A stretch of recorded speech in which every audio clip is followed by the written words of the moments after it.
ಎಲ್ಲರಿಗೂ ನಮಸ್ಕಾರ. ಇವತ್ತು ಕರ್ನಾಟಕ ಬ್ಯಾರಿ ಸಾಹಿತ್ಯ ಅಕಾಡೆಮಿ ಇದರ ಆಶ್ರಯದಲ್ಲಿ, ಅಂದರೆ ಕರ್ನಾಟಕ ಸರ್ಕಾರದ ಕನ್ನಡ ಮತ್ತು ಸಂಸ್ಕೃತಿ ಇಲಾಖೆ ಇದರ ಅಧೀನ ಸಂಸ್ಥೆ ಕರ್ನಾಟಕ ಬ್ಯಾರಿ ಸಾಹಿತ್ಯ ಅಕಾಡೆಮಿ ಇದರ ವತಿಯಿಂದ ಪುತ್ತೂರಲ್ಲಿ ಡಿಸೆಂಬರ್ 7ರಂದು ಬ್ಯಾರಿ ಅಕಾಡೆಮಿ ಚಮ್ಮನ ಗೌರವ ಪುರಸ್ಕಾರ ಮತ್ತು ಬ್ಯಾರಿ ವಿದ್ಯಾರ್ಥಿ ಸಂಗಮದ ಕಾರ್ಯಕ್ರಮ ನಡೆಯುತ್ತಿದೆ. ಇದರ ಪೂರ್ವಭಾವವಾಗಿ ನಾವೀಗ ಎಲ್ಲ ಇದನ್ನೆಲ್ಲ ಪ್ರತಿನಿಧಿಸುವ ಉದ್ದೇಶದಿಂದ ಇವತ್ತು ಪತ್ರಿಕಾಗೋಷ್ಠಿಯನ್ನು ಮಾಡ್ತಾ ಇದ್ದೇವೆ. ಅಬೂಬಕರ್ ಆರ್ಲಪದು ಹೇಳಿರುವ ಹಾಗೆ ನಾವು ಡಿಸೆಂಬರ್ 7ರಂದು ಭಾನುವಾರ ಪುತ್ತೂರು ಪುರಭವನದಲ್ಲಿ 2022 ಮತ್ತು 23ನೇ ಸಾಲಿನ ಬ್ಯಾರಿ ಅಕಾಡೆಮಿ ಚಮ್ಮನ ಮತ್ತು ವಿದ್ಯಾರ್ಥಿ ಸಂಗಮ ಕಾರ್ಯಕ್ರಮವನ್ನು ಹಮ್ಮಿಕೊಂಡಿದ್ದೇವೆ. ನಾವು ವರ್ಷಕ್ಕೆ 3 ಮಂದಿಗೆ ಜೀವಮಾನ ಸಾಧನೆಗಾಗಿ ಗೌರವ ಪ್ರಶಸ್ತಿಯನ್ನು ಕೊಡ್ತೀವಿ. ಅದು ಬ್ಯಾರಿ ಸಾಹಿತ್ಯ, ಸಂಸ್ಕೃತಿ, ಕಲೆ ಈ ವಿಭಾಗಗಳಲ್ಲಿ. ಅದೇ ರೀತಿ ವರ್ಷಕ್ಕೆ 5 ಮಂದಿಗೆ ಗೌರವ ಪುರಸ್ಕಾರ ಅಂತ ಕೊಡ್ತಾ ಇದ್ವಿ. ಅದನ್ನು ಈ ಗೌರವ ಪುರಸ್ಕಾರ ಮತ್ತು ಗೌರವ ಪ್ರಶಸ್ತಿಯ ವ್ಯತ್ಯಾಸ ತುಂಬ ಮಂದಿಗೆ ಗೊತ್ತಾಗಲ್ಲ. ಅದಕ್ಕಾಗಿ ನಾವು ಗೌರವ ಪುರಸ್ಕಾರವನ್ನು ಬ್ಯಾರಿ ಅಕಾಡೆಮಿ ಚಮ್ಮನ ಅಂತ ತಿದ್ದುಪಡಿ ಮಾಡಿಕೊಂಡಿದ್ದೀವಿ. ಇದರ ಈ ಗೌರವ ಪುರಸ್ಕಾರ ಪ್ರದಾನ ಸಮಾರಂಭ ಮತ್ತು ವಿದ್ಯಾರ್ಥಿ ಸಂಗಮ ಕಾರ್ಯಕ್ರಮ ದಿನಪೂರ್ತಿ ನಡೀತದೆ ಪುರಭವನದಲ್ಲಿ, ಬೆಳಿಗ್ಗೆ 10 ಗಂಟೆಯಿಂದ ಸಾಯಂಕಾಲ 6 ಗಂಟೆ ತನಕ. ಸೊ ಬೆಳಿಗ್ಗೆ ಉದ್ಘಾಟನೆಯಾಗಿ ಮಹಿಳೆಯರಿಗೆ, ಮಕ್ಕಳಿಗೆ ಮತ್ತು ಸಾರ್ವಜನಿಕರಿಗೆ ಬೇರೆ ಬೇರೆ ಸ್ಪರ್ಧೆಗಳಿರುತ್ತೆ. ಮಧ್ಯಾಹ್ನ 2ರಿಂದ 4 ಗಂಟೆ ತನಕ ವಿದ್ಯಾರ್ಥಿ ಸಂಗಮದಲ್ಲಿ ವಿದ್ಯಾರ್ಥಿ ಯುವಜನರು ಎದುರಿಸುತ್ತಿರುವ ಸವಾಲುಗಳು ಮತ್ತು ಪರಿಹಾರ ಎಂಬ ವಿಷಯದಲ್ಲಿ ಚರ್ಚಾಗೋಷ್ಠಿ ಮತ್ತು ಬ್ಯಾರಿ ಕವಿಗೋಷ್ಠಿ ಇರುತ್ತೆ. ಸಾಯಂಕಾಲ 4ರಿಂದ 6 ಗಂಟೆ ತನಕ ಈ ಗೌರವ ಪುರಸ್ಕಾರ ಪ್ರದಾನ ಸಮಾರಂಭ. ಅದರಲ್ಲಿ 10 ಮಂದಿ ಸಾಧಕರಿಗೆ ಗೌರವ ಪುರಸ್ಕಾರವನ್ನು ಮಾಡಲಿದ್ದೀವಿ. ಈ ಕಾರ್ಯಕ್ರಮಕ್ಕೆ ತಾವೆಲ್ಲರೂ ಬರಬೇಕು ಮತ್ತು ಈ ಕಾರ್ಯಕ್ರಮಕ್ಕೆ ಹೆಚ್ಚಿನ ಪ್ರಚಾರವನ್ನು ನೀಡಿ ಸಹಕರಿಸಬೇಕು ಅಂತ ಕೇಳ್ಕೊಳ್ತೇನೆ. ಏನಾದರೂ ಪ್ರಶ್ನೆಗಳಿದ್ದರೆ ಕೇಳ್ಬೋದು. ಇಲ್ಲ, ಯಾವುದು ಅಲ್ಲಲ್ಲ, ಪ್ರಶಸ್ತಿ ಯಾವುದು? ಬ್ಯಾರಿ ಭಾಷೆ, ಸಂಘಟನೆ, ಸಾಹಿತ್ಯ. ಮಲ್ಲಿಕಾ ಶೆಟ್ಟಿಯವರು ಸಾವಿರಾರು ಬ್ಯಾರಿ ಹಾಡುಗಳನ್ನು ಹಾಡಿರುವರು ಮತ್ತು ಅವರು ಬ್ಯಾರಿ ತುಂಬ ಚೆನ್ನಾಗಿ ಮಾತಾಡ್ತಾರೆ ಕೂಡ. ಅಲ್ಲ, ಮಾತಾಡೋದಕ್ಕೆ ಪ್ರಶಸ್ತಿ ಕೊಡೋದಲ್ಲ, ನಾವು ಸಾವಿರಾರು ಬ್ಯಾರಿ ಹಾಡುಗಳನ್ನು ಹಾಡಿದ್ದಾರೆ. ಅವರಷ್ಟು ಬ್ಯಾರಿ ಹಾಡಿರುವ ಮಹಿಳೆ ಯಾರೂ ಇಲ್ಲ. ಸರ್, ಈಗ ಬ್ಯಾರಿ ಭಾಷೆ ಅಂತ ಹೇಳುವಾಗ ನಕಲಿಗೆ ಮಾನ್ಯತೆ ಇದೆ. ಪುತ್ತೂರಿನ ಮಲಾಮೆ ಇದೆ, ಸುಳ್ಯದ ಮಲಾಮೆ ಇದೆ, ವಿಟ್ಲದಲ್ಲಿ ಇದೆ. ಆ ಭಾಷೆ ನಾಶ ಆಗ್ತಾ ಇದೆ ಒಂದು ಹಂತದಲ್ಲಿ. ನಕನಿಕಗಳು ಹೆಚ್ಚು ಈ ಕಡೆ ಬಂದು ನಾಶ ಆಗ್ತಾ ಇದೆ. ಈ ಭಾಷೆಯಲ್ಲಿ ಒಂದಿಷ್ಟು ಹಾಡುಗಳು, ಕಥೆಗಳು ಎಲ್ಲ ಇದೆ. ಅದನ್ನು ಉಳಿಸ್ಕೊಳ್ಳೋದಕ್ಕೆ ಅಕಾಡೆಮಿ ಏನಾದರೂ ಪ್ರಯತ್ನ ಮಾಡ್ತಾರ? ನಮ್ಮ ಅಕಾಡೆಮಿಯಲ್ಲಿ ಸರ್ಕಾರ ನೇಮಕ ಮಾಡಿದ 10 ಮಂದಿ ಸದಸ್ಯರಲ್ಲಿ 5 ಮಂದಿ ಮಲಾಮೆಯವರು. ಮತ್ತು ನಮ್ಮ ಬೆಲ್ಕಿರಿ ಅಂತ ದ್ವೈಮಾಸಿಕ ಇದೆ, ಅದರ ಆವೃತ್ತಿ ನಾಡಿದ್ದು ಬಿಡುಗಡೆ ಕೂಡ ಇರುತ್ತೆ. ಅದರಲ್ಲಿ ಮಲಾಮೆ ಕೂಡ ಇದೆ, ನಕ್ಕನಿಕ್ಕು ಇದೆ. ನಾನು ಭಾಷಾ ಪಂಡಿತ ಅಲ್ಲ. ಭಾಷೆಯಲ್ಲಿ ಒಂದು 5-6 ಕಿಲೋಮೀಟರ್ಗೆ ಭಾಷೆಯಲ್ಲಿ ಕೆಲವು ಶಬ್ದಗಳ ಬದಲಾವಣೆ ಆಗುತ್ತೆ. ಈಗ ಕುಂದಾಪುರದಲ್ಲಿ ಮಾತಾಡುವ ಕನ್ನಡಕ್ಕೂ ಮಂಗಳೂರಲ್ಲಿ ಮಾತಾಡುವ ಕನ್ನಡಕ್ಕೂ ಅಥವಾ ತುಳುವಿಗೂ ತುಂಬ ವ್ಯತ್ಯಾಸ ಇರುತ್ತೆ, ಪದಗಳಲ್ಲಿ ವ್ಯತ್ಯಾಸ ಇರುತ್ತೆ. ಸೊ ಮಲಾಮೆ ಕೂಡ ಬ್ಯಾರಿಯ ಒಂದು ಪ್ರಕಾರ ಅಂತ ನಾನು ನಂಬಿದೆ. ಸತ್ಯ ಅಂತ ನನಗೆ ವಾದ ಮಾಡಲಿಕ್ಕೆ ಏನು ಪುರಾವೆ ಇಲ್ಲ. ಯಾವುದು ಸರ್? ನಾನು ಹೇಳಿದಲ್ಲ ಸರ್, ನಮ್ಮ ಸದಸ್ಯರಲ್ಲಿ 5 ಮಂದಿ ಮಲಾಮೆ ಮಾತಾಡೋರಿದ್ದಾರೆ. ಮತ್ತು ನಾನು ಹೇಳಿದಲ್ಲ, ಆ ಭಾಷೆಯನ್ನು ಉಳಿಸ್ಕೊಳ್ಳಿಕ್ಕೆ ನಾವು ನಮ್ಮ ಬೆಲ್ಕಿರಿ ಮ್ಯಾಗ್ಝಿನಲ್ಲಿ ನೀವು ನಕ್ನಿಕ್ ಅಂತ ಏನು ಹೇಳ್ತೀರಿ, ಅದಲ್ಲದೆ ಮಲಾಮೆಯಲ್ಲೂ ಆರ್ಟಿಕಲ್ಸ್, ಕವನ ಎಲ್ಲ ಪಬ್ಲಿಷ್ ಮಾಡ್ತೀವಿ. ಇದಲ್ಲದೆ ಈಗ ನಾಡಿದ್ದು ಸ್ಪರ್ಧೆ ಇದೆಯಲ್ಲ, ಬ್ಯಾರಿ ಹಾಡು ಸ್ಪರ್ಧೆ ಅಂತ ಇಟ್ಟಿದ್ದೀವಿ ಮಕ್ಕಳಿಗೆ. ಅದರಲ್ಲಿ ಮಲಾಮೆ ಮತ್ತು ನಕ್ನಿಕ್ ಎರಡಕ್ಕೂ ಅವಕಾಶ ಇದೆ. ಸೊ ನಾವು ಸಮಾನವಾಗಿ ಅದನ್ನು ನೋಡ್ಕೊಳ್ತೀವಿ. ಇದು ಬಿಟ್ಟು ಅಕಾಡೆಮಿಗೆ ಏನು ಮಾಡ್ಬೋದು ಅಂತ ನೀವು ಸಜೆಸ್ಟ್ ಮಾಡಿದರೆ ಒಳ್ಳೆಯದು. ಬದುಕಿನ ಬಗ್ಗೆ ಕೂಡ ಬ್ಯಾರಿಗಳು ಅಂತ ಹೇಳಿದ್ರೆ ಮಲಾಮೆಯನ್ನು ಬಿಟ್ಟು ಬೇರೆ ಇಲ್ಲ. ಹೌದೌದು. ಅಲ್ಲ, ಬದುಕಿನ ಬಗ್ಗೆ ಅಕಾಡೆಮಿ ಸಾಹಿತ್ಯ ಬರೀಬಹುದು, ಅಷ್ಟೇ. ಕತೆ ಅದರ ಆಚೆ ಕತೆ ಬರೀಬಹುದು, ಸಾಹಿತ್ಯ ಸೃಷ್ಟಿ ಮಾಡ್ಬೋದು. ಅದು ಬಿಟ್ಟರೆ ಏನು ಮಾಡ್ಲಿಕ್ಕೆ ಆಗುತ್ತೆ ಸರ್? ಇದು ಸಾಮಾಜಿಕ ಬೇರೆ ಏನು ಅವಕಾಶಗಳಿಲ್ವಾ ಅಕಾಡೆಮಿಯ ಮೂಲಕ? ಅಕಾಡೆಮಿಗೆ ಒಂದು ಬೌಂಡ್ರಿ ಇದೆ ಸರ್. ಅಂದರೆ ಇದು ಭಾಷೆ, ಕಲೆ, ಸಂಸ್ಕೃತಿ, ಸಾಹಿತ್ಯ, ಇದು ಬಿಟ್ಟರೆ ಇದರ ಆಚೆಗೆ ಬೇರೆ ಏನು ಮಾಡಲಿಕ್ಕಾಗಲ್ಲ. ಬ್ಯಾರಿಗಳ ಅಥವಾ ಮಲಾಮೆ ಸಮುದಾಯದ ಸಾಮಾಜಿಕ ಸಮಸ್ಯೆಗಳ ಬಗ್ಗೆ ಪುಸ್ತಕ ಬರೀಬೋದು, ಕವನ ಬರೀಬೋದು, ಲೇಖನ ಬರೀಬೋದು, ಅಥವಾ ಚರ್ಚಾಗೋಷ್ಠಿಯಲ್ಲಿ ಅದನ್ನು ಚರ್ಚೆ ಮಾಡ್ಬೋದು ಸಾಹಿತ್ಯ ಸಮ್ಮೇಳನಗಳಲ್ಲಿ. ಅದು ಬಿಟ್ಟರೆ ಬೇರೆ ಏನು ಮಾಡಲಿಕ್ಕೆ, ನೀವು ಹೇಳಿದರೆ ನಾವು ಅಕಾಡೆಮಿಯಿಂದ ಮಾಡಲಿಕ್ಕೆ ಆಗೋದಿದ್ರೆ ಮಾಡ್ಬೋದು ಸರ್. ಸರ್, ಈಗ ನಿಮ್ಮ ಅಧ್ಯಕ್ಷರ ಅವಧಿಯಲ್ಲಿ ಏನೇನು ಒಳ್ಳೆ ಕಾರ್ಯಕ್ರಮಗಳು ವಿಶೇಷವಾಗಿ ಗಮನಿಸುವಂಥದ್ದು ಏನೂ ಮಾಡಿಲ್ಲ.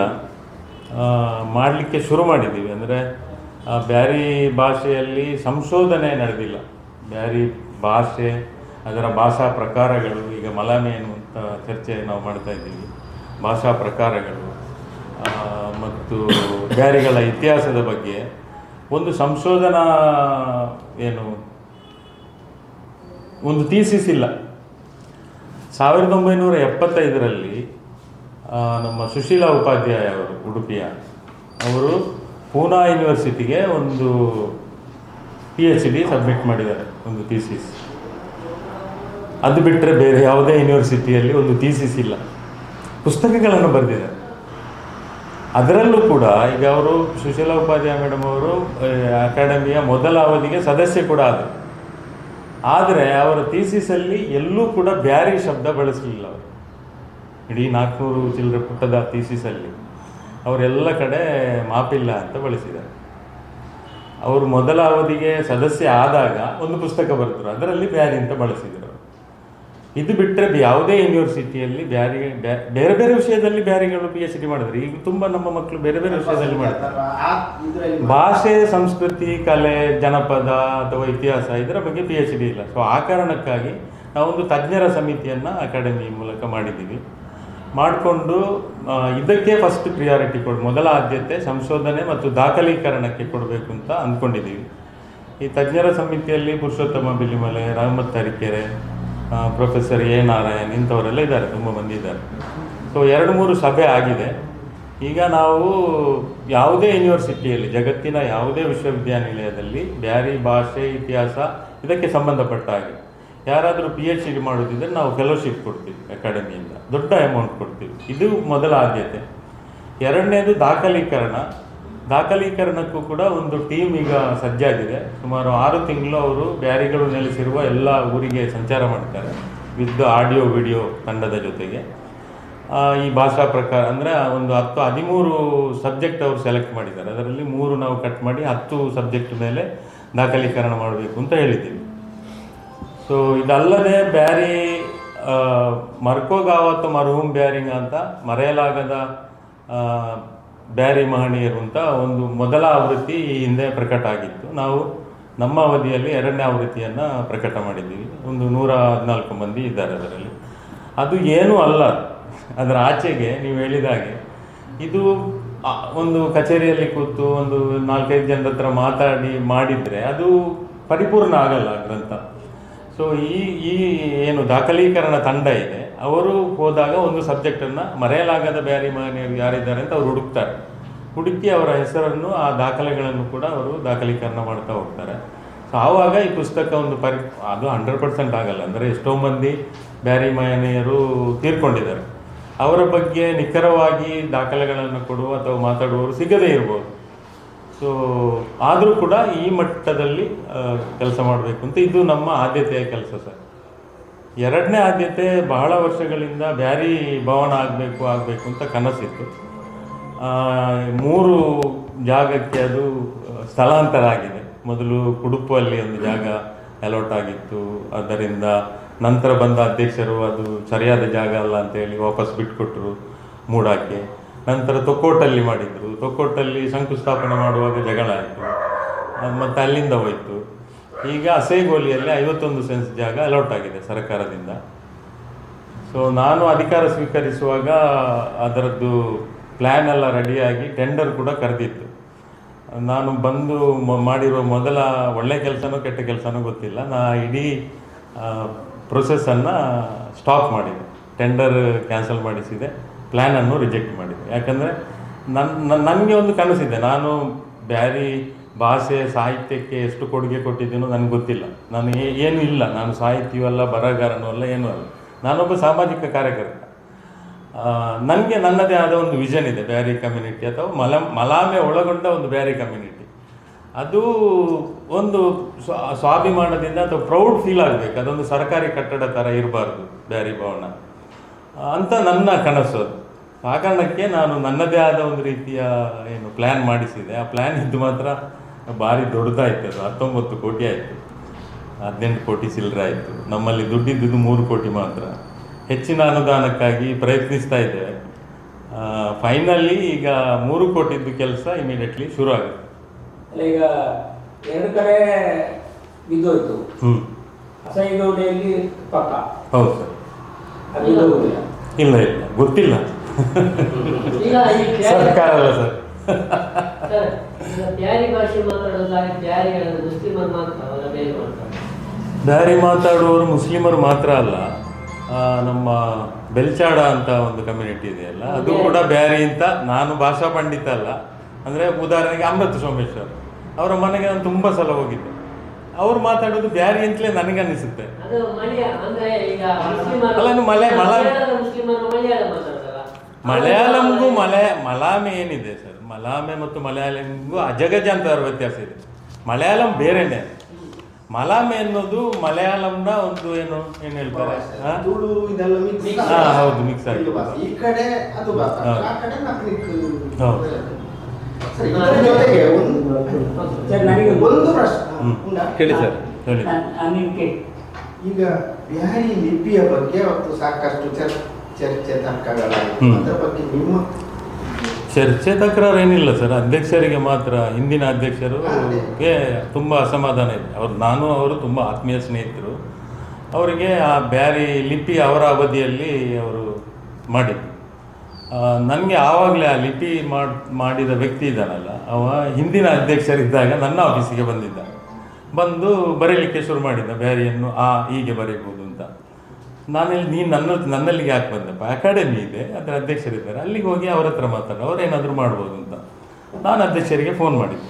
ಆವಾಗ KM ಮೊಹಮ್ಮದ್ ಕರಂಬಾರ್ ಅವರು ಅಧ್ಯಕ್ಷ ಆಗಿದ್ದರು, ಚಿಕ್ಕಮಗಳೂರು.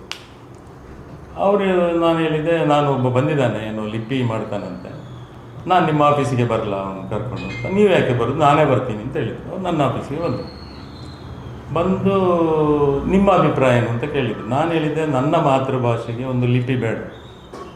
ಯಾಕಂದರೆ ನಾವು ಕನ್ನಡದಲ್ಲಿ ಸರಾಗವಾಗಿ ಇಷ್ಟು ವರ್ಷದಿಂದ ನಾವು ಬ್ಯಾರಿ ವಾರ್ತೆ ಅಂತ, ಬ್ಯಾರಿ ಸಾಹಿತ್ಯ ಮತ್ತು ಸಾಂಸ್ಕೃತಿಕ ಸಂಘ ಅವರು ತರ್ತಾ ಇದ್ವಿ. ಬ್ಯಾರಿ ವಾರ್ತೆ ಅಂತ ಪೂರ್ತಿ ಬ್ಯಾರಿಯಲ್ಲೇ ನಾವು ಒಂದು ಪತ್ರಿಕೆ ತರ್ತಾ ಇದ್ವಿ, ತಪ್ಪದೇ ತರ್ತಾ ಇದ್ವಿ. ನಮಗೇನು ಸಮಸ್ಯೆ ಆಗಲಿಲ್ಲ, ತುಂಬ ಚೆನ್ನಾಗಿ. ಉಚ್ಚಾರಣೆಯಲ್ಲಿ ಸ್ವಲ್ಪ ಸಮಸ್ಯೆ ಇರೋದು ಞ ಮತ್ತು ঙಗೆ, ಅದು ಕನ್ನಡದಲ್ಲಿದೆ. ಬೇರೆ ಎಲ್ಲ ಏನು ಸಮಸ್ಯೆ ಇಲ್ಲಲ್ಲ. ಸೊ ಅದಕ್ಕೆ ಅವರು ರಿಜೆಕ್ಟ್ ಮಾಡಿದ್ರು. ನಾನು ಬೇಡ ಅಂತ ಹೇಳಿದ್ದಕ್ಕೆ ಅವರು ರಿಜೆಕ್ಟ್ ಮಾಡಿದರು. ಕನ್ನಡನೇ ಮುಂದಿನ ತಲೆಮಾರಿಗೆ ನಾವು ಇಂಗ್ಲೀಷ್ ಏನು ಸ್ಕ್ರಿಪ್ಟನ್ನು ಬಳಸಬೇಕು ಅಂತ ನನಗನ್ನಿಸ್ತದೆ, ನೀವು ಒಪ್ಪಬೇಕು ಅಂತಿಲ್ಲ. ಯಾಕಂದರೆ ನಮ್ಮ ಮುಂದಿನ ತಲೆಮಾರಿಗೆ ಕನ್ನಡನೂ ಓದಲಿಕ್ಕೆ ಬರಲ್ಲ ಇಂಗ್ಲೀಷ್ ಮೀಡಿಯಂ ಬಂದ ಮೇಲೆ. ಸೊ ನಾವು ಬ್ಯಾರಿಯನ್ನು ಹೇಗೆ ಬರೀತೀವಿ? ಇನ್ನೊಂದು ಲಿಪಿಯನ್ನು ಕಂಡುಹಿಡಿದು ಆ ಲಿಪಿಯನ್ನು ಯಾರು ಕಲಿಸ್ತಾರೆ ಮತ್ತು ಯಾರು ಕಲಿತಾರೆ ಅಂತ. ಈಗ ನಾವು ಕೊಂಕಣಿ ಮತ್ತು ತುಳು ಐಚ್ಛಿಕ ಭಾಷೆಯಾಗಿ 6ನೇ ತರಗತಿಯಿಂದ 10ನೇ ತರಗತಿ ತನಕ ಎಲ್ಲ ಸ್ಕೂಲ್ಸಲ್ಲಿ ಕಲಿಸ್ತಾ ಇದ್ದಾರೆ. ನಾನು ಬ್ಯಾರಿಯನ್ನು ಕೂಡ ಇದು ಪ್ರೊಸೆಸ್ಸಲ್ಲಿದೆ. ನನಗೆ ವೈಯಕ್ತಿಕವಾಗಿ ಮನಸ್ಸಿಲ್ಲ. ಯಾಕಂದರೆ ಈ ನಮ್ಮದೇ ಶಾಲೆ, ಮುಸ್ಲಿಮ್ಸಿದ್ದೇ ಶಾಲೆಗಳಿದ್ದಾವಲ್ಲ 100ಕ್ಕೂ ಹೆಚ್ಚು ದಕ್ಷಿಣ ಕನ್ನಡ ಮತ್ತು ಉಡುಪಿಯಲ್ಲಿ. ಆ ಸ್ಕೂಲಿದ್ದು ಮ್ಯಾನೇಜ್ಮೆಂಟಿಗೆ ಮಾತಾಡಿದರೆ, ಅಲ್ಲ ರೀ, ನಾವು ಕನ್ನಡ ಕಲಿಯೋದು ಬೇಡ ಅಂತ ಇದ್ದೀವಿ, ನೀವು ಪುನಃ ಬ್ಯಾರಿಯನ್ನು ಕಲಿಸ್ತೀರಿ, ಏನು ಪ್ರಯೋಜನ ಅಂತ, ಮಕ್ಕಳಿಗೆ ಫ್ಯೂಚರಲ್ಲಿ ಏನು ಪ್ರಯೋಜನ ಆಗ್ತದೆ ಅಂತ. ಸೊ ಇದು ಎಂಥ ಹೆಡ್ಡತನ ಅಂದರೆ, ಅವರು ಭಾಷೆ ಅಂದರೆ ಒಂದು ಸಂವಹನ ಮಾಧ್ಯಮ ಅಂತ ತಿಳ್ಕೊಂಡಿದ್ದಾರೆ. ನಾನು ವೈಯಕ್ತಿಕವಾಗಿ ಭಾಷೆ ಎನ್ನುವುದು ಸಂವಹನ ಮಾಧ್ಯಮ ಅಲ್ಲ. ಭಾಷೆ ಅಂದರೆ ನಮ್ಮ ವ್ಯಕ್ತಿತ್ವ, ನಮ್ಮ ಗುಣನಡತೆ ಅಂತ ನಾನು ಅಂದ್ಕೊಂಡಿದ್ದು. ಪ್ರತಿಯೊಂದು ಭಾಷೆಗೂ ಒಂದು ವ್ಯಕ್ತಿತ್ವ ಇದೆ ಸರ್, ಒಂದು ಗುಣನಡತೆ ಇದೆ, ಒಂದು ಸಂಸ್ಕೃತಿ ಇದೆ. ಅದು ಹೃದಯದ ಒಳಗಿರುತ್ತೆ. ನಾನು ಬ್ಯಾರಿಯಲ್ಲಿ ಮಾತಾಡುವಾಗ ನನ್ನ ಅಂತರಾತ್ಮದಿಂದ ಬರುವ ಮಾತಿದೆಯಲ್ಲ, ಅದಕ್ಕೊಂದು ಸಂಸ್ಕೃತಿ ಇದೆ, ಒಂದು ಕಲೆ ಇದೆ, ಒಂದು ಜನಪದ ಇದೆ, ಇರುತ್ತಲ್ವಾ. ಸೊ ಇದು ಯಾವಾಗ ಬ್ಯಾರಿಗಳು ಅರ್ಥ ಮಾಡ್ಕೊಳ್ತಾರೆ, ಆವಾಗ ಬ್ಯಾರಿಯನ್ನು ಕಲೀಲಿಕ್ಕೆ ಇಚ್ಛಿಸ್ತಾರೆ ಅಥವಾ ಕಲಿಸಲಿಕ್ಕೆ ಸ್ಕೂಲ್ಸಲ್ಲಿ. ಇಲ್ಲ ಅಂದರೆ ಹೇಗೆ ನಾವು ಒತ್ತಾಯಪೂರ್ವಕವಾಗಿ ಯಾವುದೇ ಸ್ಕೂಲಿಗೆ ಪಠ್ಯಪುಸ್ತಕ ಮಾಡಿ ಕಲೀಲಿಕ್ಕೆ ಮಕ್ಕಳಿಲ್ಲದಿದ್ದರೆ ಹೇಗೆ ಕಲಿಸು? 100ಕ್ಕೆ ತುಳುವಲ್ಲಿ 100ಕ್ಕೆ 100 ಅಂಕ ಪಡೆದರು ಮಕ್ಕಳು. ತುಳುವಲ್ಲಿ MA ಮಾಡ್ಬೋದು. ಅಲ್ಲ, ಆ ತುಳು ಲಿಪಿಗೆ ಸಾಕಷ್ಟು ಇಲ್ಲ ಸರ್, ಅದು ಕನ್ನಡ ಲಿಪಿಯಲ್ಲೇ ಮಾಡ್ತಾ ಇದೆ. ಐತಿಹಾಸಿಕ ಅಲ್ಲ, ಈಗ ತುಳು ಲಿಪಿ ಅದು ಅದಕ್ಕೆ ಸಾಕಷ್ಟು ಎರಡು ವರ್ಷದ ಐತಿಹಾಸಿಕ ಹಿನ್ನೆಲೆ ಇದೆ. ಕನ್ನಡಕ್ಕೂ ಒಂದಿಷ್ಟು ಹಿನ್ನೆಲೆ ಇದೆ. ಇದು ಏಕೈಕ ಒಂದು ಲಿಪಿಯನ್ನು ನಾವು ತಯಾರು ಮಾಡ್ತೇವೆ, ಅದನ್ನ ಫೀಡ್ ಮಾಡ್ತೇವೆ ಅಂತ ಹೇಳುದು. ಮತ್ತೆ ಒಂದು ಭಾಷೆಗೆ ಒಂದು ಲಿಪಿ ಬೇಕು ಅಂತ ಇಲ್ಲಲ್ಲ ಸರ್. ನಾವೀಗ ಇಂಗ್ಲೀಷಿಗೆ ಲಿಪಿ ಇಲ್ಲಲ್ಲ, ಅಂತಾರಾಷ್ಟ್ರೀಯ ಭಾಷೆ ಅದು ರೋಮನ್ ಲಿಪಿಯಲ್ಲಿ ಬರೀತಾ ಇರೋದು. ನಾವು ಇಂಗ್ಲೀಷಿಗೆ ಲಿಪಿ ಇಲ್ಲ. ಯಾವುದೇ ಭಾಷೆಗೆ ಲಿಪಿ ಇರಬೇಕು ಅಂತ ಮಾತ್ರ ಅದು ಕಡ್ಡಾಯ ಏನಿಲ್ಲ ಸರ್.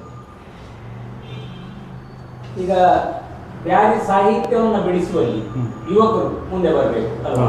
ಅವರಿಗೆ ಏನು ಪ್ರೇರಣೆ ಕೊಡ್ತದೆ ಅಕಾಡೆಮಿ?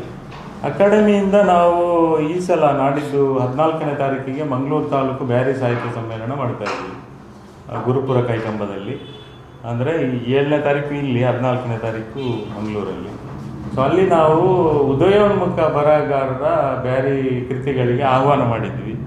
ಅದರಲ್ಲಿ ಒಂದು ಅಂದರೆ ಅವರ ಯಾವುದೇ ಪುಸ್ತಕ ಪಬ್ಲಿಷ್ ಮಾಡದೇ ಇರುವವರು, ತಾವು ಹೇಳಿದಾಗೆ ಯುವಕ ಯುವತಿಯರು. ಸೊ ನಮಗೆ ಒಂದು 8 ಪುಸ್ತಕಕ್ಕೆ ಆಗುವಷ್ಟು ಬಂತು. ಬಟ್ ಅದರಲ್ಲಿ 5 ಪುಸ್ತಕ ಪ್ರಕಟಣೆಗೆ ಯೋಗ್ಯ ಆಗಿದೆ. ಉಳಿದವುಗಳು ಅಂದರೆ ಪುಸ್ತಕ ಅಟ್ಲೀಸ್ಟ್ ಒಂದು 50-60 ಪೇಜ್ ಇರಬೇಕು. 10 ಪೇಜ್ ಇದೊಂದು ಪುಸ್ತಕ ಪ್ರಿಂಟ್ ಮಾಡಲಿಕ್ಕೆ ಆಗಲ್ಲ. ಸೊ ಅದಕ್ಕಾಗಿ ಅವರಿಗೆ ನಾವು ಪ್ರೇರಣೆ ಕೊಟ್ಟು ಇನ್ನೂ ನೀವು ಬರೆಯಿರಿ, ಮುಂದಿನ ವರ್ಷ ಅಥವಾ ಮುಂದಿನ ಯಾವುದಾದ್ರೂ ಕಾರ್ಯಕ್ರಮದಲ್ಲಿ ನಿಮ್ಮ ಪುಸ್ತಕವನ್ನು ಪ್ರಕಟ ಮಾಡಿ. ಸಾಹಿತಿಗಳಿಗೆ ಬರಹಗಾರರಿಗೆ ಪ್ರೋತ್ಸಾಹ ನೀಡುವುದು ಅಂತ ಹೇಳಿದರೆ ಅವರ ಪುಸ್ತಕ ಪಬ್ಲಿಷ್ ಆಡೋದು ನಂಬರ್ 1. ಮತ್ತು ಅದನ್ನು ಓದುವಂತೆ ಮಾಡಲಿಕ್ಕೆ ನಮ್ಮದು ಬೆಲ್ಕಿರಿ ಅಂತ ಮ್ಯಾಗ್ಝಿನ್ ಇದೆ, ಮತ್ತು ಅಕಾಡೆಮಿಯಿಂದ ಬ್ಯಾರಿ ವಾರ್ತೆ ಅಂತ ಇನ್ನೊಂದು ನಮ್ಮ ಸಂಘಟನೆ ಇದೆ, ಅದರಲ್ಲಿ ನಾವು ಮಾಡ್ತಾ ಇದ್ದೀವಿ. ಈಗ ಬ್ಯಾರಿಗಳ ಕಸುಬಿಗೆ ಮತ್ತು ಬ್ಯಾರಿ ಸಮುದಾಯದ ಪ್ರತಿಭಾವಂತ ವಿದ್ಯಾರ್ಥಿಗಳಿಗೆ ಏನಾದರೂ ಇದರಿಂದ ಯೋಜನೆಗಳಿದೆ? ಅದೇ ಸರ್, ಸಮಸ್ಯೆ ಏನಂದರೆ ಈಗ ಮಕ್ಕಳಿಗೆ ಪ್ರತಿಭಾವಂತ ವಿದ್ಯಾರ್ಥಿಗಳಿಗೆ ಅವರಿಗೆ ಪ್ರೋತ್ಸಾಹ ಇಲ್ಲದೆ ತುಂಬ ಮಕ್ಕಳಿದ್ದಾರೆ. ಅಂದರೆ ಟ್ಯಾಲೆಂಟ್ ಇರುತ್ತೆ ಅವರ ಹತ್ರ. ನಾನು ಅಕಾಡೆಮಿ ಅಧ್ಯಕ್ಷನಾಗುವುದಕ್ಕಿಂತ ಮುಂಚೆ ನಾನು ಕರಿಯರ್ ಕೌನ್ಸಿಲರ್ ಆಗಿದ್ದವ. ಈಗಲೂ ಆ ಕೆಲಸ ಮಾಡ್ತಾಯಿದ್ದೀನಿ. 25 ವರ್ಷದಿಂದ ನಾನು ವಿದ್ಯಾರ್ಥಿಗಳ ಜೊತೆಗೇನೆ ಕೆಲಸ ಮಾಡ್ತಾಯಿದ್ದೆ. ಸೊ ನಾನು ಕಂಡುಕೊಂಡ ಹಾಗೆ ಬ್ಯಾರಿ ಬಿಡಿ, ನನಗೆ ಒಟ್ಟು ಸಮಾಜದಲ್ಲಿ ಪ್ರತಿಭೆ ಇಲ್ಲದ ವಿದ್ಯಾರ್ಥಿಗಳಿಲ್ಲ ಸರ್. ಎಲ್ಲ ವಿದ್ಯಾರ್ಥಿಗಳಿಗೂ ಅವರದ್ದೇ ಆದ ಪ್ರತಿಭೆ ಇದೆ. ಸೊ ಆ ಪ್ರತಿಭೆಯನ್ನು ಗುರುತಿಸಲಿಕ್ಕೆ ಮತ್ತು ಅದನ್ನು ಪೋಷಿಸುವಲ್ಲಿ ನಾವು ಎಡವಿದ್ದೇವೆ. ನಾವಂದರೆ ನಾನು ಒಬ್ಬ ತಂದೆಯಾಗಿ ಕೂಡ ಎಡವಬಹುದು. ಪೇರೆಂಟ್ಸ್ ಮೊದಲು ಎಡಬಹುದು, ಟೀಚರ್ಸ್ ಐಡೆಂಟಿಫೈ ಮಾಡಲು. ನೋಡಿ, ನನ್ನ ತಕರಾರಿದ್ದು ಪ್ರತಿಭಾ ಕಾರಂಜಿ ನಾವು ಬ್ಯಾರಿಯಲ್ಲಿ ಮಾಡ್ತಾ ಇದ್ವಿ. ಅದು ಪ್ರತಿಭಾ ಕಾರಂಜಿ ಅಂತ ಮಾಡ್ತಾ ಇದ್ವಿ ನಾವು. ಎಂತೆಂಥ ಪ್ರತಿಭೆ ಮಕ್ಕಳು ತಾಲೂಕಿಂದ ಬಂದು ಜಿಲ್ಲಾ ಮಟ್ಟಕ್ಕೆ ಬಂದು ಪ್ರೈಸ್ ತಗೊಂಡು ಹೋಗ್ತಾರೆ. ಅದರ ಆಚೆಗೆ ಸರ್ಕಾರದಲ್ಲಿ ಅಂಥ ಯೋಜನೆಯೇ ಇಲ್ಲ. ಆ ಪ್ರತಿಭೆಯನ್ನು ಪೋಷಿಸಲಿಕ್ಕೆ ಭರತನಾಟ್ಯದಲ್ಲಿ ಒಂದು ಹುಡುಗಿ ಜಿಲ್ಲಾ ಮಟ್ಟದಲ್ಲಿ ಮೊದಲ ಸ್ಥಾನ ತಗೊಂಡ್ಲು ಅಂತ ಇಟ್ಕೊಳ್ಳಿ. ಅಲ್ಲಿಗೆ ಮುಗೀತಲ್ಲ, ಒಂದು ಮೊಮೆಂಟೋ ಕೊಡ್ತಾರೆ, ಸರ್ಟಿಫಿಕೇಟ್ ಕೊಡ್ತಾರೆ, ಫೋಟೋ ತೆಗಿತಾರೆ, ಖುಷಿ ಪಡ್ತಾರೆ. ಅಲ್ಲಿಗೆ ಅದನ್ನು ಆ ಭರತನಾಟ್ಯದ ಹುಡುಗಿಗೆ ಮುಂದಿನ ಯೋಜನೆ ಏನು ಅಂತ ಸರ್ಕಾರ. ನಾನು ಮೊನ್ನೆ ಯೋಜನಾ ಮತ್ತು ಕ್ರೀಡಾ ಇಲಾಖೆ ಕಾರ್ಯಕ್ರಮದಲ್ಲಿ ಒಂದು ಉದ್ಘಾಟನೆ ಮಾಡಿದ್ದೆ, ಜಿಲ್ಲಾ ಮಟ್ಟದ ಯುವಜನೋತ್ಸವ. ಉದ್ಘಾಟನಾ ಭಾಷಣದಲ್ಲಿ ಮಾತು ಹೇಳಿದೆ ಅಧಿಕಾರಿಗಳಿಗೆ, ನೀವು ಸರ್ಕಾರಕ್ಕೆ ಮನವಿ ಮಾಡಬೇಕು. ಅಂದರೆ ನಾವು ಸುಮ್ಮನೆ ಉತ್ಸವ ಮಾಡಿ ಹಾಡೋದು ಕುಣಿಯೋದು ಮಾತ್ರ ಅಲ್ಲ, ಆ ಪ್ರತಿಭೆಗಳನ್ನು ಪೋಷಿಸಲಿಕ್ಕೆ ಸರ್ಕಾರದಿಂದ ಯೋಜನೆ ಆಗಬೇಕು ಅಂತ. ಈಗ ಅಕಾಡೆಮಿ ನಾವು ಮುಗಿಸ್ತೇನೆ ಸರ್. ಅಲ್ಲ, ನೀವು ವಿದ್ಯಾರ್ಥಿಗಳಿಗೆ ಬಂದಿರಲ್ಲ, ನಾವು ಅಕಾಡೆಮಿಯಿಂದ ಈ ಪ್ರತಿಭಾ ಕಾರಂಜಿ ಆಗ್ತಾ ಇದೆಯಲ್ಲ, ಅದೇ ಥರದ್ದು ಜಿಲ್ಲಾ ಮಟ್ಟದ ಮತ್ತು ರಾಜ್ಯ ಮಟ್ಟದ ಒಂದು ಪ್ರತಿಭಾ ಸ್ಪರ್ಧೆ ಅಂಥದ್ದು ಮಾಡಬೇಕು ಅಂತ ಇದ್ದೀವಿ. ಆ ಪ್ರತಿಭಾ ಸ್ಪರ್ಧೆಯಲ್ಲಿ ಪ್ರತಿಭಾ ಕಾರಂಜಿಯಲ್ಲಿ ಬರುವ ಎಲ್ಲವನ್ನು ನಾವು ತಗೊಳ್ಳಲ್ಲ, ನಮಗೆ ಅದರ ಅವಶ್ಯಕತೆ ಇಲ್ಲ. ಕೆಲವನ್ನ ಸೇರಿಸ್ತೀವಿ, ಕೆಲವು ಸ್ಪರ್ಧೆಗಳನ್ನು. ಯಾಕೆ ಸೇರಿಸ್ತೀವಿ ಅಂತ ಹೇಳಿದರೆ, ಒಟ್ಟಾರೆ ಸಮಾಜ ಮತ್ತು ಸಮುದಾಯ ಮಕ್ಕಳಿಗೆ ಎಲ್ಲಿ ನಾವು ಸಪೋರ್ಟ್ ಮಾಡುವ ಅವಶ್ಯಕತೆ ಇದೆ, ಅವರಲ್ಲಿರುವ ಪ್ರತಿಭೆಗಳೇನು ಅಂತ ಗುರುತಿಸಲಿಕ್ಕೆ. ಉದಾಹರಣೆಗೆ ಒಬ್ಬ ಹುಡುಗ ಅಥವಾ ಒಬ್ಬಳು ಹುಡುಗಿ ಆಕೆ ಲಾ ಮಾಡ್ಬೋದು ಅಂತ ನಮ್ಗೆ ಅನಿಸುತ್ತೆ. ಅದನ್ನು ಟೆಸ್ಟ್ ಮಾಡಲಿಕ್ಕೆ ಪ್ರತಿಭಾ ಕಾರಂಜಿಯಲ್ಲಿ ಯಾವುದೇ ಸ್ಪರ್ಧೆ ಇಲ್ಲ. ಒಳ್ಳೆಯ ಪತ್ರಕರ್ತೆ ಆಗ್ಬೋದು ಅಂತ ಇರ್ಬೋದು. ನಮಗೆ ಎಲ್ಲರೂ ಬೇಕಲ್ಲ, ಒಂದು ಸಮಾಜ ಅಥವಾ ಒಂದು ಸಮುದಾಯಕ್ಕೆ ಒಳ್ಳೆಯ ಪತ್ರಕರ್ತರು ಬೇಕು, ಒಳ್ಳೆ ಟಿ ವಿ ಆ್ಯಂಕರ್ಗಳು ಬೇಕು, ಒಳ್ಳೆ ಆಥರ್ಸ್ ರೈಟರ್ಸ್ ಬೇಕು, ಒಳ್ಳೆ ಜಡ್ಜ್ ಬೇಕು, ಒಳ್ಳೆ IAS ಆಫೀಸರ್ಸ್ ಬೇಕು, ಈ ರೀತಿಯೆಲ್ಲ ಇದೆ. ಇದನ್ನೆಲ್ಲ ಟೆಸ್ಟ್ ಮಾಡಲಿಕ್ಕೆ ಪ್ರತಿಭಾ ಕಾರಂಜಿಯಲ್ಲಿ ಅವಕಾಶ ಇಲ್ಲ. ಸೊ ಅಕಾಡೆಮಿ ಅಂಥ ಸ್ಪರ್ಧೆ ಮಾಡಿ ಅವರನ್ನು ಗುರುತಿಸಿ ಅವರಿಗೆ ಪ್ರೋತ್ಸಾಹ ಕೊಡಲಿಕ್ಕೆ ಅಕಾಡೆಮಿಯಿಂದ ಆಗಲ್ಲ. ಸೊ ನಮ್ಮ ಇದ್ದಾವಲ್ಲ ಸಾಮಾಜಿಕ ಸಂಘಟನೆಗಳು, ಈಗ ಜಮಿಯತುಲ್ ಫಲಾಹ್ ಇದೆ, ಹಿದಾಯ ಫೌಂಡೇಶನ್ ಇದೆ, ಮೀಫ್ ಅಂತ ಒಂದು ಸಂಘಟನೆ, ತುಂಬ ಸಂಘಟನೆಗಳಿದ್ದಾವೆ. ಅವರೆಲ್ಲ ಎಜುಕೇಷನಲ್ಲಿ ಸಮುದಾಯವನ್ನು ಮುಂದೆ ತರಬೇಕು ಅಂತ ಇದ್ದಾರೆ. ಅಥವಾ ಮುಸ್ಲಿಮರಲ್ಲದೆ ಬೇರೆ ಸಂಘಟನೆ, ಬೇರೆ ಎಲ್ಲ ಸಮುದಾಯದ ಸಂಘಟನೆಗಳು, ಲೈನ್ಸ್, ರೋಟರಿ ಅಂಥದ್ದೆಲ್ಲ ಇದೆ. ನಾನು ಅವರೊಂದಿಗೆ ಟೈಅಪ್ ಆಗಿ ಅಕಾಡೆಮಿಯಿಂದ ನೋಡಿ ನಮ್ಮ ಸಮಾಜದಲ್ಲಿ ಅಥವಾ ಸಮುದಾಯ ಇಂಥ ಪ್ರತಿಭೆಯ ವಿದ್ಯಾರ್ಥಿನಿದ್ದಾರೆ, ಇವರಲ್ಲಿ ಇಂಥ ಟ್ಯಾಲೆಂಟ್ ಇದೆ, ನಾವು ಗುರುತಿಸಿದ್ದೀವಿ ಸ್ಪರ್ಧೆಯಲ್ಲಿ, ಇವರಿಗೆ ನೀವು ಚೂರು ಸಪೋರ್ಟ್ ಮಾಡಿದರೆ ಅವರು ಎಲ್ಲಿಗೂ ರೀಚ್ ಆಗ್ಬೋದು ಅಂತ. ಸೊ ಈ ಯೋಜನೆ ಹಾಕ್ಕೊಂಡಿದ್ದೆ ಸರ್. ನಿಮ್ಮ ಸ್ವಲ್ಪ ಜಾಸ್ತಿ ಮಾತಾಡಿದ್ದು, ಸಾರಿ.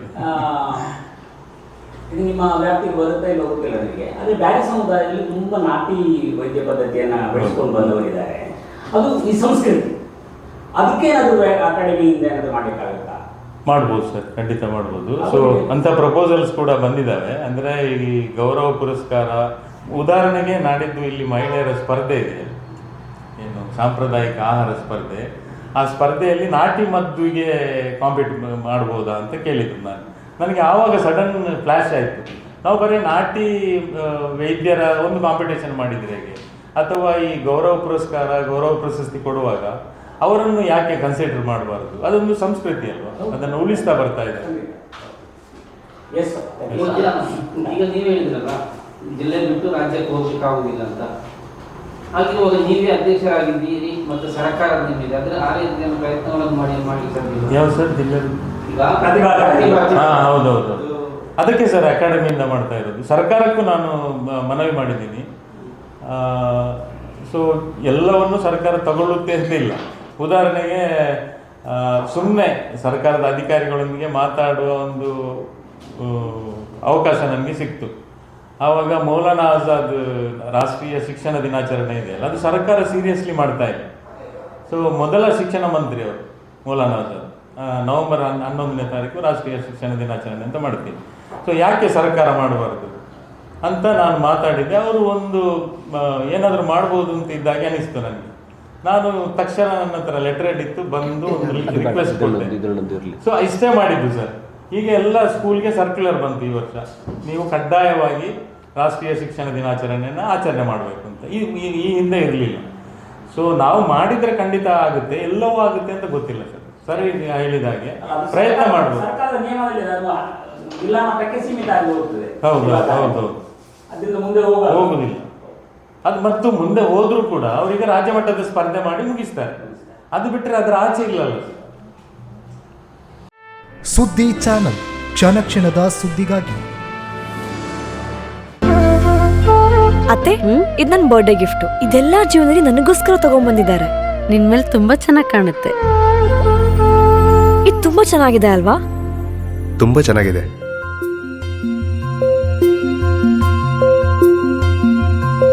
It will look really good on you. Amma? Huh? Mother is always son's first love.